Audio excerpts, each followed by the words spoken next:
The Utah Jazz suffered one of the biggest heartbreaks in recent NBA history when Gordon Hayward left Salt Lake City for the Boston Celtics. Hayward's departure was full of controversy as his decision was leaked early and he delayed the announcement even further before finally confirming his decision to sign with the Celtics. Many NBA fans and analysts now view the Utah Jazz as a treadmill team in the NBA. But by taking a moment to step back and have a look at the Jazz, you can see that they still have a lot of talent and the potential to make the playoffs once again. In this video, we will be covering the solid moves that the Jazz front office made and the potential some of their young players have to break out, before moving on to their playoff chances in the 2017-2018 NBA season. I wanted to kick the video off with the two big trades that the Jazz made before the free agency period that would have been made to try and keep Gordon Hayward at the Jazz, but that have set them up nicely for this season and the future anyway. One of these trades was the Jazz flipping OKC's 2018 draft pick for Ricky Rubio. Whilst the Jazz could have re-signed George Hill and kept the pick, I really like this move for a few reasons.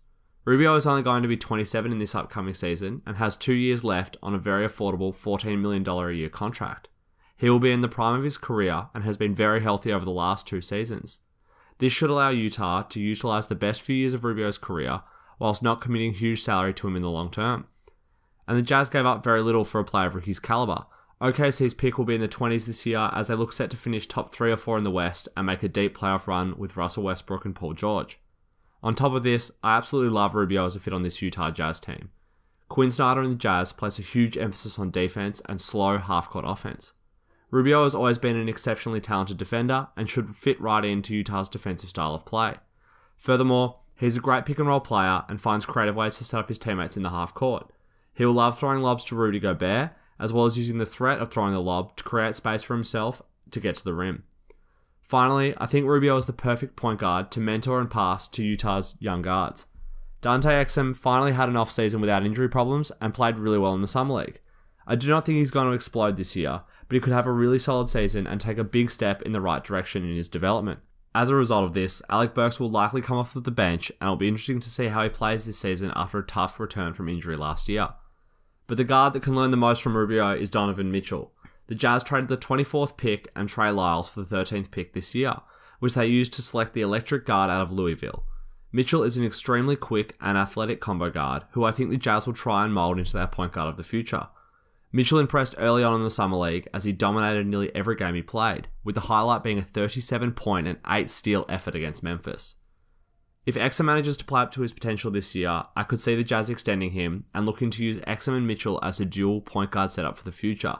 They have the size and ability to guard shooting guards, and I think it would be an extremely interesting combination in future years.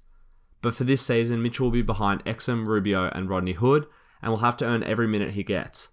Because of this, Jazz fans have every right to be excited about the development of these 3 young guards, and I think they're the brightest light after Hayward's departure. And this brings me to Rodney Hood, a player I've really enjoyed watching and have had high hopes for the past 2 seasons. Hood is an exceptionally tall shooting guard, coming in at 6'8" and has shown the ability to shoot well from 3 and score in a variety of ways. However, with Gordon Hayward and George Hill on the team, he has frequently been a 4th and even 5th offensive option when on the court. This year's team have very limited proven offense in their starting lineup, which I predict to be the following: Ricky Rubio, Rodney Hood, Joe Ingles, Derek Favors, and Rudy Gobert. This lineup is incredible on defense, and teams will struggle to score against them immensely, but the offense is going to be very slow as there isn't anyone on that lineup that has proven themselves as a strong number 1 scoring option. The Jazz will likely play a very team-based offense, focusing on sets with large amounts of screening and pick-and-roll play in order to create open looks. I can see Rodney Hood being given the opportunity to show he can be the strong scoring option this season. Running him off picks in a similar fashion to Gordon Hayward would allow Hood to receive the ball with more space than he's used to. At 6'8", he has the ability to shoot over most closing out defenders, and if they close out too aggressively, Hood has shown he can put the ball on the deck and either pull up for a free throw line jumper or drive to the rim. Hood has shown he can score and hit big shots, with a game winner against Dallas last season and a few offensive explosions, but he has struggled with consistency, both in games and throughout the season, so the Jazz will be praying he can bring it on both ends every game this year. Even if Hood doesn't live up to Utah's and my expectations, I still fully expect the Jazz to be a strong team this season. By taking a look at their lineup, we can see depth at nearly every single position. This is a result of the Jazz making a lot of smart signings this offseason, whilst not committing themselves too much salary-wise. They will be banking on Derek Favors returning to his pre-injury form and forming a dominant big man combo with Gobert. I hope that Favors can play some of the backup minutes at the 5, as I see him as a great modern NBA small ball centre when he's fully fit. But if you cannot, the Jazz have Ekpe Udoh to play some small minutes, and they'll also want to give their rookie Tony Bradley spot minutes in certain games in order to speed up his development. And then we have Rudy Gobert. Gobert is by far and away the Jazz's best player. Last season, he grew leaps and bounds on the offensive end, and is still the best rim protector in the NBA. Last season, he was second in the league in defensive win shares, and was the best player in the league at protecting the rim, allowing only 43.8% of opponent shots in at the rim. Gobert will continue to lead the NBA next season in rim protection, and will make life hell for guards and other big men as he swats shots and affects others with his insane wingspan and verticality.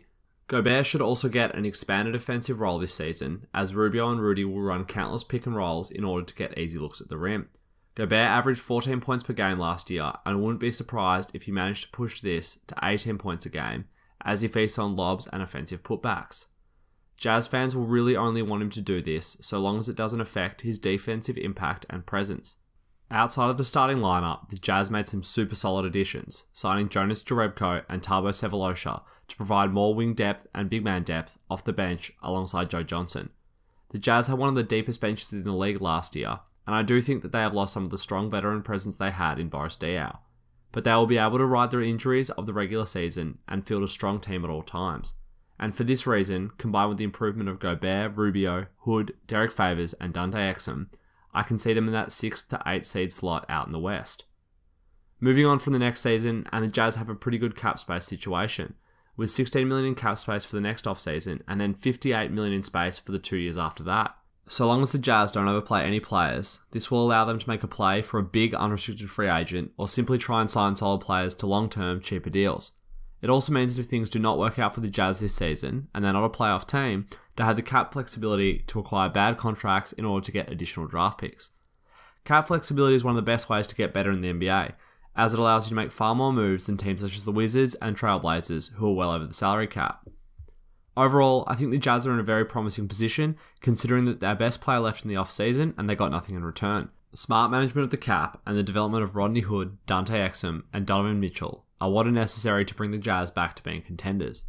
But for this season, I'm predicting we see them in the playoffs. The West is super contested, with OKC, the Rockets, the Warriors, and the Spurs being locked for the playoffs in my eyes. But the next 4 playoff spots will be up for contention between the Grizzlies, the Nuggets, the Clippers, the Trailblazers, the Timberwolves, the Pelicans, and the Jazz.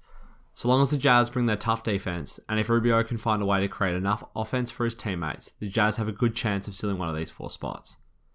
Thanks for watching, guys. Let me know what you think of the Jazz in the comments below. Do you think they can make the playoffs? Can Rodney Hood score 20 points a game? And if you like this video, make sure to like and subscribe for more NBA videos in the future.